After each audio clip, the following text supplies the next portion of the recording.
Құрметті оқырмандар және әріптестер, Сартөбе ауылының тұрғындары. Бүгін Сартөбе ауылының кітапханасында мемлекет басшысы Қасым-Жомарт Тоқаевтың тәуелсіздігіміздің бәрімізге қымбат атты мақаласында көктем мерекесі, Наурыз мерекесінің 10 күндігіне байланысты біздің Сартөбе ауылының тұрғыны, байырғы тұрғыны, осы Сартөбе ауылынан кішкентай кезінен бастап зейнетке шыққанға дейін бар ғұмырын Сартөбе ауылына арнаған ақсақалымыз, ақсақалдар төрағасы, бар ғұмырын осы Сартөбе ауылында управляющий болып осы ауылды басқарған азаматымыз Сейітбек Мұқатай ағаның үйіндеміз.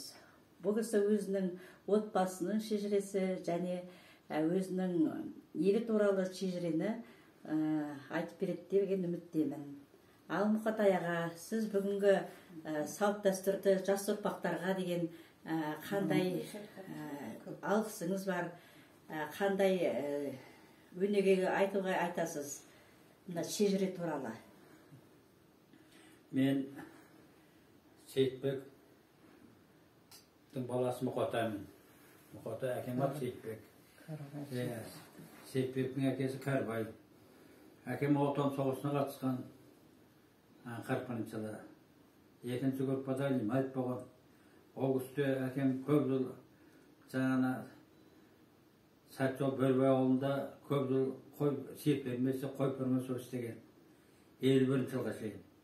Кейін 51 жылдан кейін әкем оқпойын адамдар келіп орнына қойып, кейін сиыр бақты, ірі қара бақты.